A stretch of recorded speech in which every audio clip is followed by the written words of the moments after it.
Hello there and welcome to Secure Greater Productivity and Profitability with Organisational Health. I'm Rebecca Gans and I'll be your host today, and we're delighted to have you in the room with us. Thanks for taking the time. So, this webinar is going to provide an excellent overview of organisational health and also some easy wins that you can take away with you and implement immediately. And of course, there will be more webinars to follow. But before we get going and introduce our presenters, let's make sure you can interact with us all the way through the session. So this panel on your screen at the moment, well, if you're thinking, where is it? What's happened is, where the big arrow is next to that little fast forward button, it's collapsed at the right hand side of your screen and it's red. So click on that now and this will open in front of you. This is how you stay in touch all the way through the session. So if you want to get in touch, just type on your keyboard in the question chat area that's in the red circle, or if you have a problem, raise your virtual hand next to the little red arrow. We'll also be asking you to raise your virtual hand as part of the interaction. So we really look forward to hearing from you and encourage you to get in touch with us all the way through the session. Questions, thoughts, we want to know. Last but not least, before you leave the session, there's going to be a very, very quick survey. It's only 5 questions. Please, please, please take the time to fill this in. We want to improve. We want to know what you thought of this webinar. So I think it's time for some introductions. Well, hello, I'm Hilary Kitto. I'd like to introduce John Barley to you today. I've known John for 14 years now as a business and professional insurance broker. His office wall is papered with qualifications and he's well known and respected within the insurance industry. John has made a study of the cause and effect of insurance claims, and although John is super experienced in insurance, he's also very knowledgeable in organisational health and business resilience. We are also strategic partners in another business dedicated to facilitating organisational health. So welcome, John. Wow, thank you, Hilary. And it's me, John Barley. So for those people that have met me, g'day, how are you? Now let me tell you about Hilary. Hilary is one of those large great achievers. She has a BCom honours in Business and Commerce. She's progressed with management at the BNZ at a very young age. Today she's a director owner of a very successful medium-sized mortgage broking firm with a number of key strategic partners. And she's also been active in her own health and wellness organisation since 2010 and is highly experienced in this area. Thanks, John. I think we should start by defining organisational health. So I know what we'll do. Let's get Bex to run a poll of the virtual room. This would be my pleasure. So this means all of you in the virtual room together from across New Zealand, we want to know how you would define organisational health. Please choose one. So choose staff health, supply chain management, profitability or productivity, and then just submit. We are going to be closing this very, very fast and furious, so click away, and we're going to be closing that down in 3, 2, 1, and we're going to be sharing the results with the room right now. Let's see what you guys thought. Oh, okay. So nobody thought supply chain management. We've got equal even Stevens on staff health and profitability, and productivity is just slightly ahead. Oh no, just at the back there with 20%. So staff health and profitability are the winners. What do you two think of that? I'm absolutely amazed and really quite thrilled.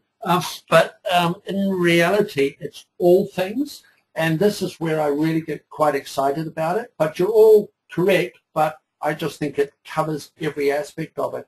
And my definition is based on the principle of holism, which is where I get really excited. It's not only about gym membership for the boss or a clean and healthy safety record. It's about healthy business in all areas of its operation, factors in environmental aspects. Great, John. Okay, let's just take this one step further. I'm afraid it's you guys doing the work again. We would like to know, what size of businesses do you think organisational health applies to, getting those benefits? Which of these? You can choose as many as you like. Let us know what you think. Submit your thoughts, and away we go, and we'll be sharing those results again. So again, we're going to be very, very fast. Going to close it down, and we are going to be sharing the results right now with you.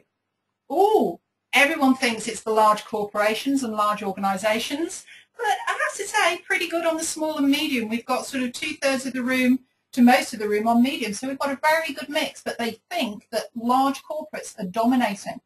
Well, Hilary, what do you reckon? Yeah, that's interesting, John. I guess my gut feeling would have been that it's something that applies across the board. Is that right? Yeah, it does. And it applies to all your businesses, regardless of size. And that's where it starts to get interesting.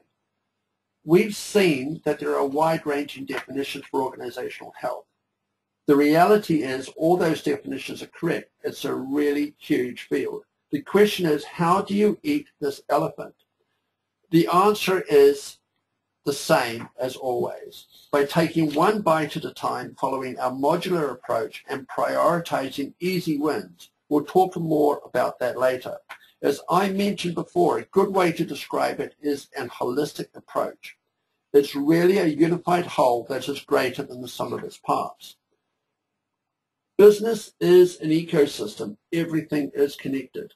So, John, what does that mean in the context of organisational health? Well, this is the surprising thing. We start by focusing on people, their health, being nutrition, etc., their environment, lighting, hygiene, and ergonomics. Then we look at improving your systems and processes to reduce your risk with less accidents and errors, so you reduce your losses. As a result, you get financial wins as you are more efficient with resources and happily grow your bottom line. So that's a quick overview of how organizational health works as an ecosystem. The good news is that you can approach it in a simple, modular way, eating that elephant one bit at a time. Yeah, and John, what's the impact of ignoring it? You need to be conscious that if you neglect this opportunity, you're burning up those lost profits. Organizational wellness is a huge bottom line opportunity. Despite that, it's astonishing that it's one of the most overlooked areas by New Zealand businesses. So get into this as soon as possible.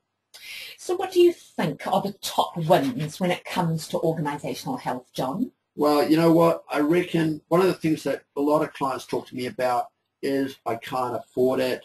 I don't have enough productivity. So the overarching benefits are driving up productivity, driving up profitability through corporate health for organizations of all shapes and all sizes. For everyone who likes to think about payback and return on investment, the organizational health returns are really enticing. For every $1 spent on organizational health, companies spend $2 to $5 return on that investment. These start from Triscope, a leading organizational health provider, who review this constantly. Gosh, that's amazing. So how do we get our hands on these organisational health wins, John? Where do we start? And I know, why don't we get Bex to do a chat scramble? Yes, so everyone be delighted to, Hilary.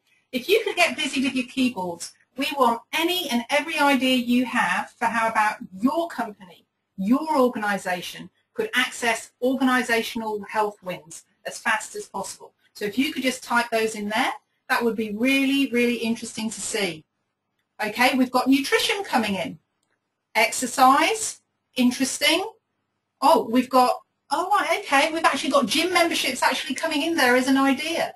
Any thoughts on those? Thank you for those contributions. Well, you know, it's all of those things, but I'm more focused on people and as a primary resource, but thank you very, very much for all your input. Hilary, what are your thoughts on it? Yeah, isn't that fascinating that we've become more and more conscious of the health of our staff, exercising, gyms, etc. Yep. Very interesting. It's cool. And, you know, it's something to think about when you have a moment. Are you really optimizing the skills and abilities of your staff? People are the biggest asset you have, and yes, they can sometimes be your biggest liability, depending on how they are utilized. However, if you eat the people part of the organizational elephant one bit at a time, the hard and soft benefits are very impressive. And we have a battle to find the right talent in New Zealand. So increasing staff retention is a big win. And of course, there's less downtime when you have to train new people. So let's have a look at less sick days, shall we? All right, so less sick days, obviously that it reduces your sick day costs. Staff getting sick can be a major drain on your organisation. And later we'll share some ways with you that you can improve staff health and reduce the sick days in your business. The next thing we'll have a look at is increased uptime. So better organisational health leads to greater uptime for your staff. And we have some terrifying statistics based on government departments in Sweden, UK and New Zealand. These statistics show that about 40 to 45% of staff are literally sitting in front of their computer screens with their brains not connected. They make mistakes, some costly. They waste resources and are generally not very productive. So let's turn that around fast. Let's have a look at better decision making. Consider now a happier, more productive workforce who suffers from less stress. And this fosters better decision making. In other words, fewer errors, reduced delays, and less procrastination. Yep, and you will really enjoy efficiency wins because staff are more engaged and focused on what they're doing. For example, one of our partners is SharpDrive. They have found that their online driver training course pays for itself through less accidents, reduction in petrol costs, lower costs of maintenance, and less frequent replacement of such items as tyres, and reduced excess payments. This results in reduced insurance premiums, and that's a really big win. Let's think bigger. Here's another huge win fostered by sound organisational health cultural glue. Your people are more engaged, happy to come to work, believe in organisation and its values, and so you get a stronger, more consistent culture. This creates stronger reputation and brand recognition. And what does that mean from the outside? Stronger reputation and potential brand recognition? Sometimes this can even allow you to charge more for products and services because of the brand trust that you've created. And this is where it really gets exciting for business owners, because when you think about it, your people are guardians of your reputation. As you lock in organizational health to your organization, your staff are focused, engaged, and make the right decisions for the right reasons at the right time. This is worth a fortune in reputation management and crisis management. Looking at external savings, you can reduce insurance costs. Woohoo, John! I think I can hear the audience cheering. Yep, and that's hitting my bank account. Absolutely.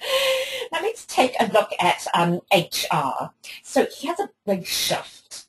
It's an opportunity to look at HR as a profit centre, not as a cost centre. This may sound odd. However, when you look at all the benefits from organisational health, when you manage your people optimally, revenue increases and costs go down.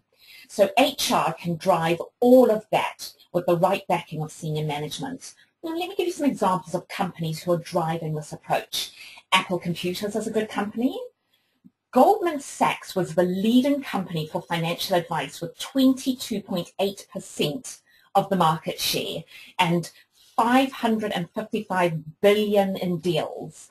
Its average deal size was 15% larger than the average of its competitors, 15% larger.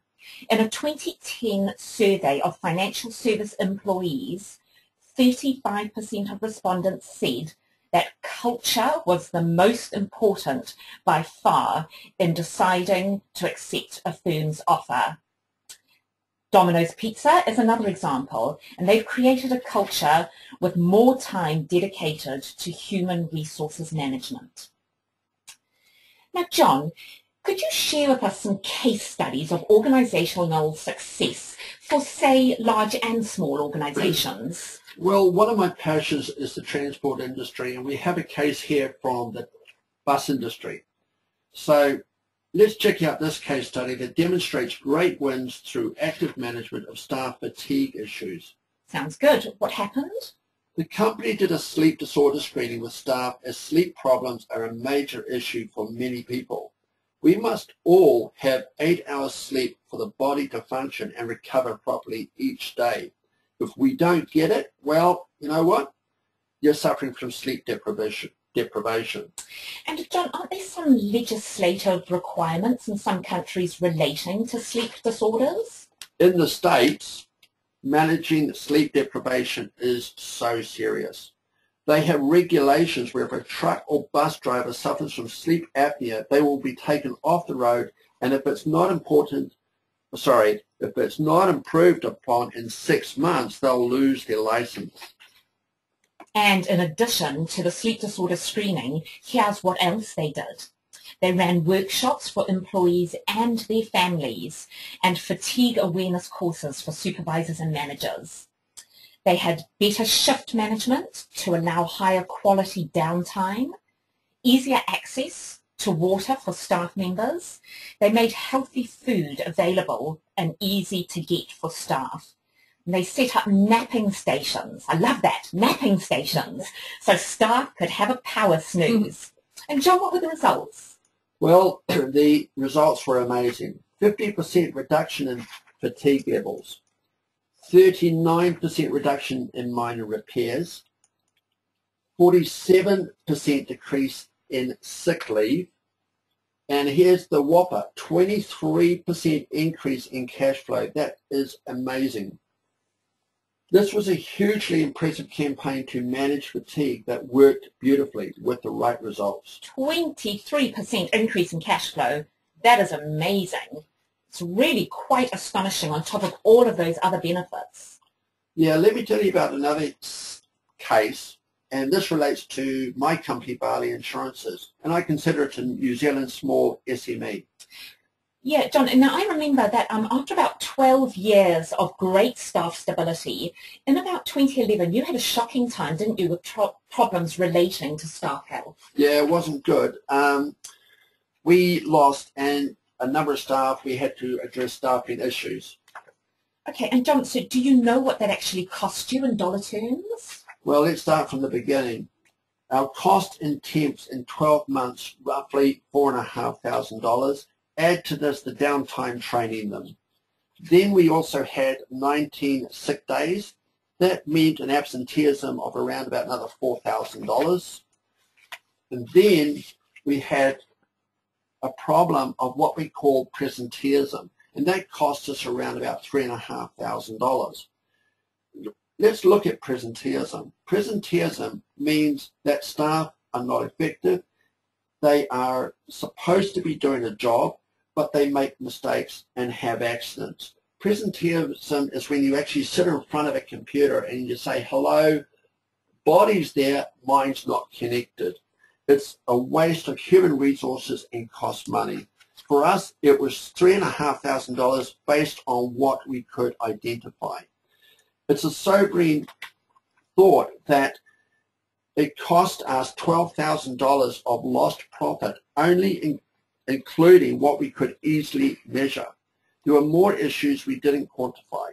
The cost of mistakes that we had to absorb and were unable to pass on to the customer, and legal costs in managing the process correctly went absurd.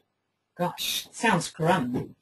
Were there any other issues around staff health that you noticed? Yeah, unwell staff who have used up all their sick leave would turn up to work but were so unwell they literally did nothing. That is a big cost in productivity, delays on projects, impact on clients. Add to that the stress to me as a small business owner, my wife and other staff filling the gap, absolutely immense. So what did you end up doing to fix this, John? Well, you know, you've got to do things from the start, and we weren't particularly scientific. As you know, we've done the research and had the concept. We've now seen the results and we'll be fine-tuning things to really make a difference. Basically, we began a nutrition pilot. We encouraged healthy lifestyle, setting the example ourselves, going for walks at lunchtime, eating right, and general lunchroom chit-chat. Diverted normal spending. Office biscuit jar replaced with a fruit bowl. Provided a low GI healthy energy drink. provided top quality supplements, and we really appreciated all your help with this side of things, Hilary.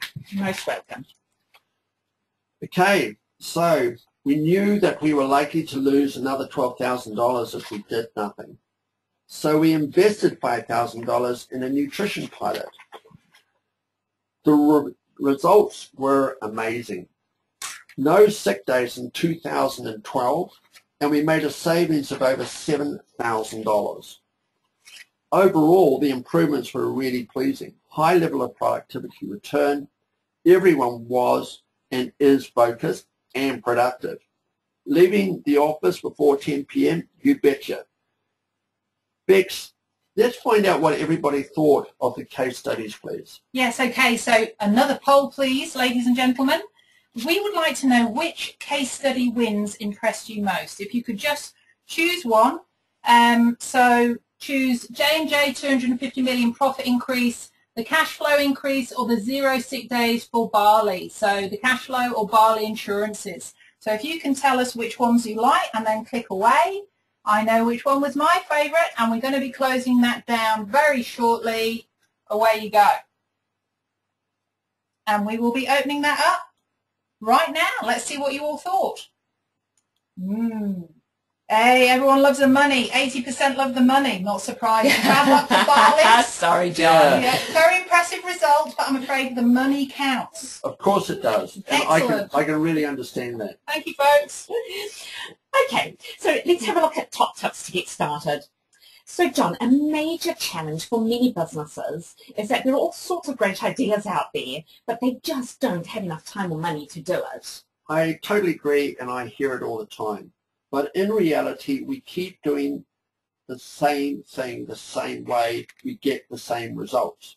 I think you'll agree that for small businesses in particular, we often just don't have the physical or mental space to do anything drastic to start with. Number one tip, start small, take baby steps. The results will start to show, and then you can go a bit further. Okay, so here's how we get started. We gather information and find out what the crunch points for productivity wins are. We do this by, number one, observing what's happening and mulling over the impact, then interviewing staff. We then combine all the data, getting an extra pair of eyes to assist with analysing the findings, and we then make sure we understand where you can get help, such as from OSH. So fundamentally, we start with staff health. This is a surefire way to quick wins. You know your business best, and where the bottlenecks are, it's a likely place to start collating that information. For instance, because I am from the insurance industry, I deal daily with accidents with fleet vehicles. If your business experiences this as yourself, is it due to driver fatigue, lack of attention, or driver skill? Sleepy staff make mistakes and are less productive and cost more to insure. So how about we take a look at some quick wins, John? That's a good idea. So have a good long look at your cafe menu, or maybe even look at the takeaway store next door. How much are burgers and chips and highly processed foods in the mix? Make some changes to more healthier foods. Make lower GI foods available on the menu. By that I mean include carbohydrates that have a slower release of sugar into your system, so you don't have energy highs and lows. Can you give us some examples of low glycemic foods? Yep.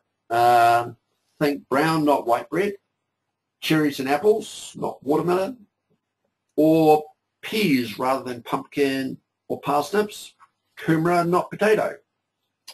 Okay, and on to staff education. You'll remember the bus company, that they ran health seminars not only for the staff but for their families as well, and remember the phenomenal results that they got. Yeah, and do some basic ergonomic work looking at, for example, lighting. Does it make it easier for your staff to work consistently? Encourage stretching and exercise. So you could introduce some micro pauses at a set time, and it's fun. Get everybody up doing some stretches. Stretch at your desk or standing by your chair if you prefer. Think about moving the photocopier further away so people have to walk a bit more. Every little bit helps towards those 10,000 steps a day. What about hygiene, John? That can be a major source of problems. Yeah, I've seen some real shocking examples.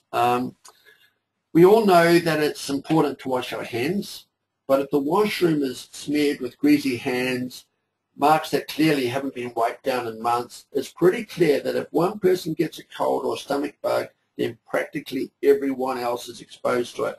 And did you know the same applies to keyboards and phones?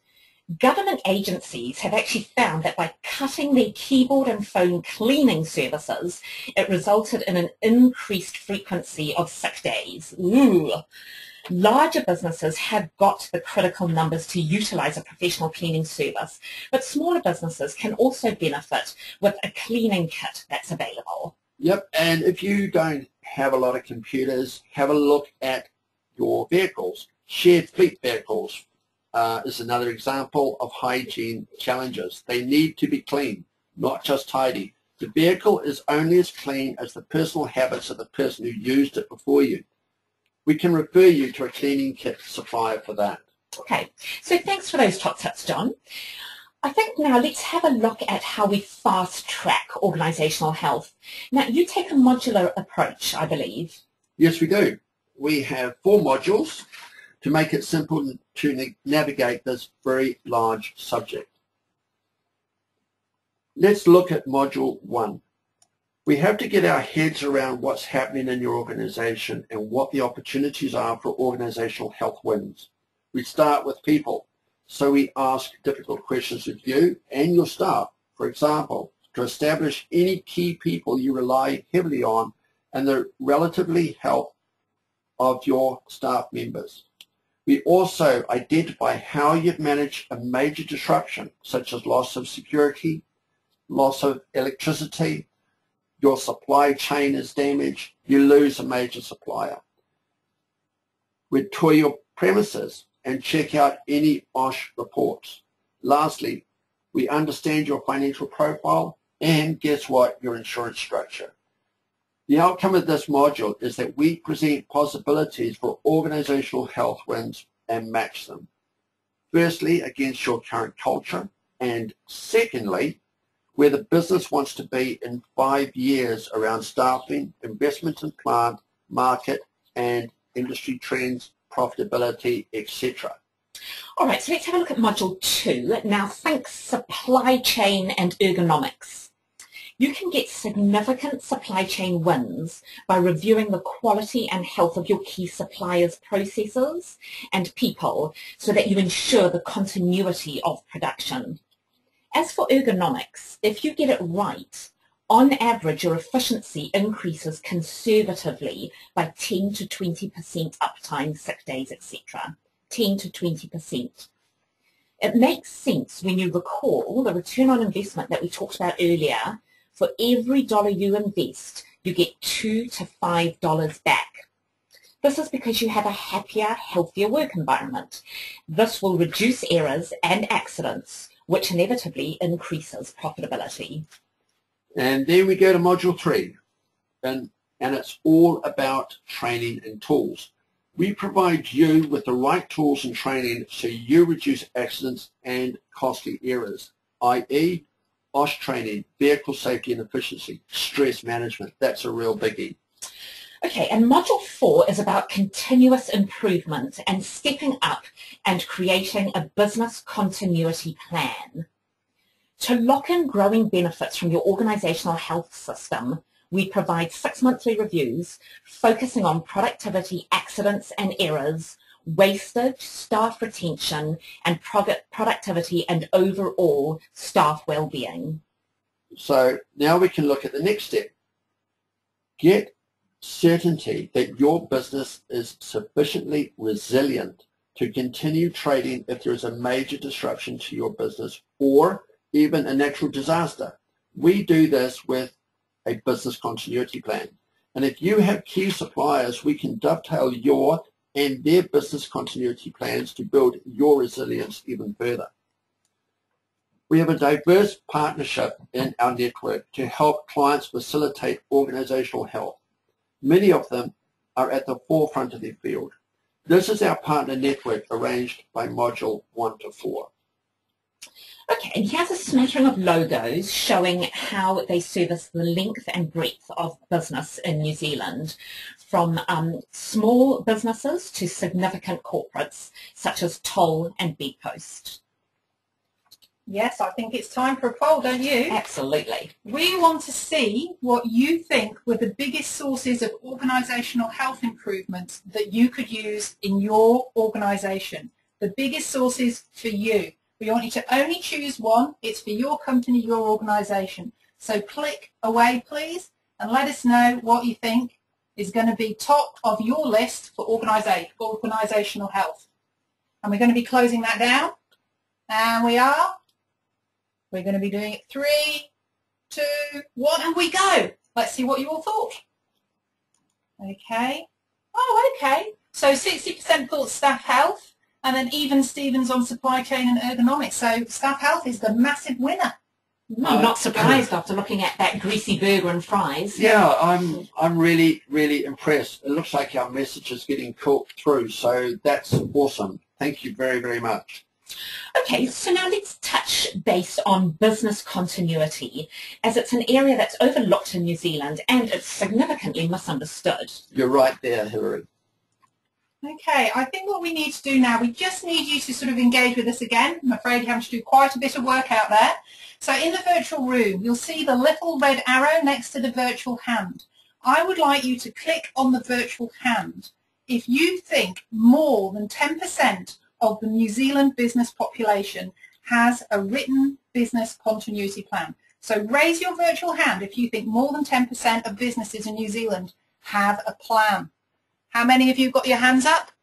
What are we looking like? Oh, no one in the room has got their hands up. I like it. Well, good insight. Oh, no, we've got one. We've got one. Oh, I'm sorry. I'm afraid you're very alone in the room. There's only one person that did think so.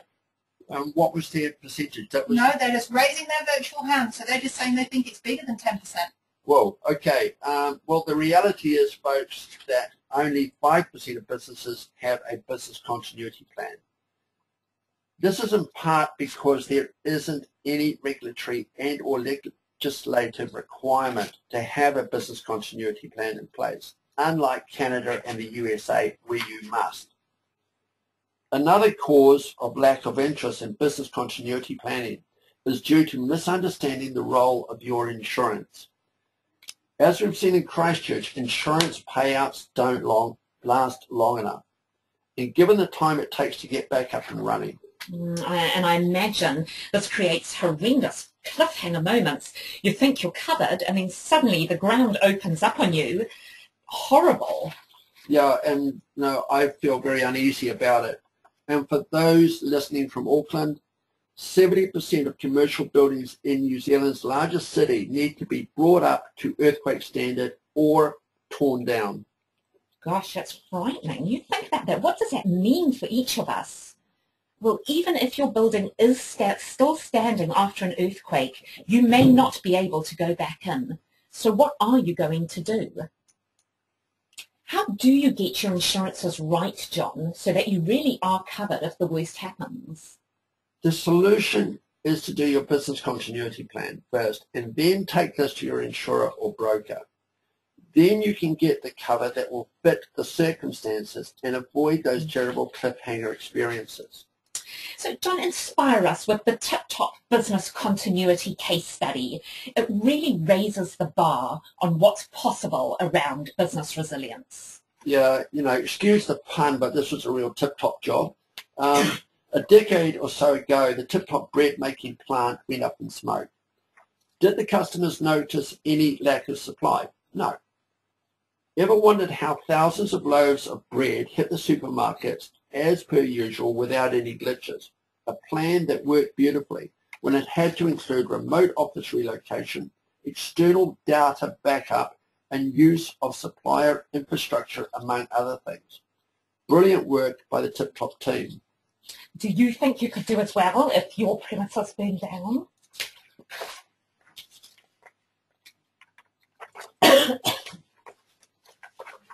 So, next steps. How do you all get started? Well, you must start with staff, as we've said all the way through the session. That's the answer, and you guys really locked that in that poll. We were very pleased to see that.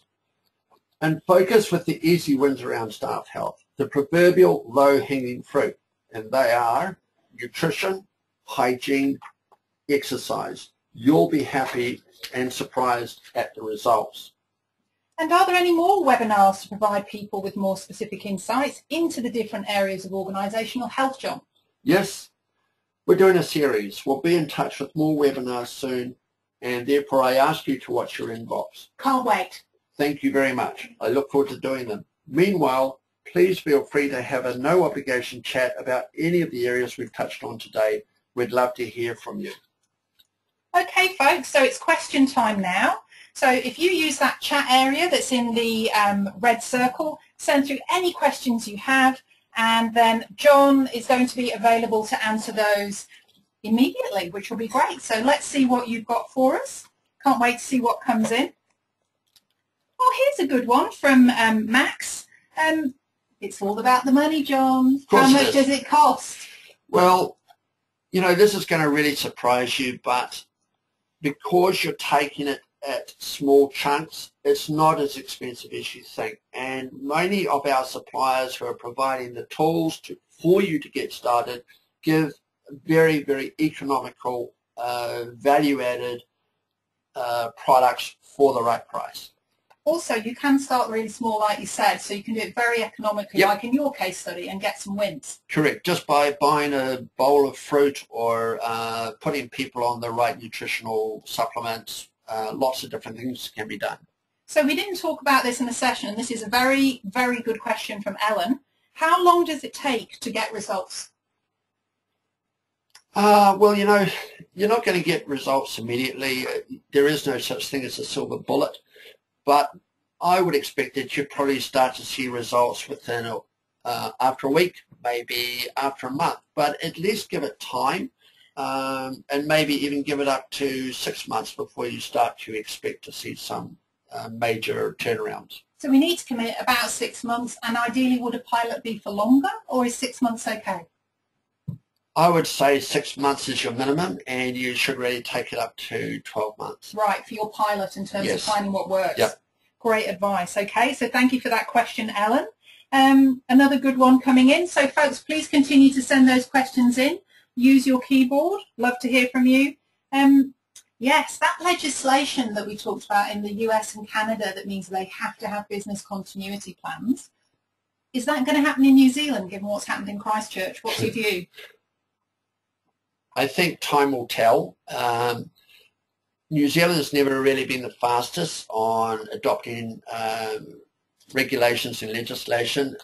As a perfect example, Sweden actually had the equivalent of ACC in 1969, and New Zealand only adopted it in 1973. So what happens around the world, you know, it occurs overseas first, and then the New Zealand government says, oh, that's a good idea, let's adopt it. Right, okay, so you think it's coming?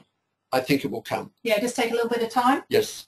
Okay. Well, it's good if people get their muscles going then on actually doing their plans right now then. It would help a lot. Yeah, okay. And I think for a lot of businesses, this is a really good question from Margaret.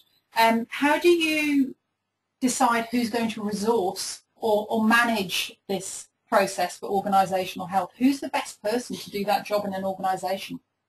You know, that's a question which a lot of clients give to me over the past year, 2 years, and it really comes down to the management or the manager or the owner saying, yes, I want this, I need it, I recognise its benefits, and then adopting it and taking ownership of it. So you know, the managing director can do it, or maybe even it's better for the HR manager. And if it's a one-man band, you know, you can do it. It's not hard. It's just making it a habit. Okay, so it's time for us to close off. Thank you, everybody, for your contribution. It's been wonderful to have you with us from across New Zealand. And we'll be signing off and saying goodbye now. Yep, thank you very much. Bye. Bye. See you again.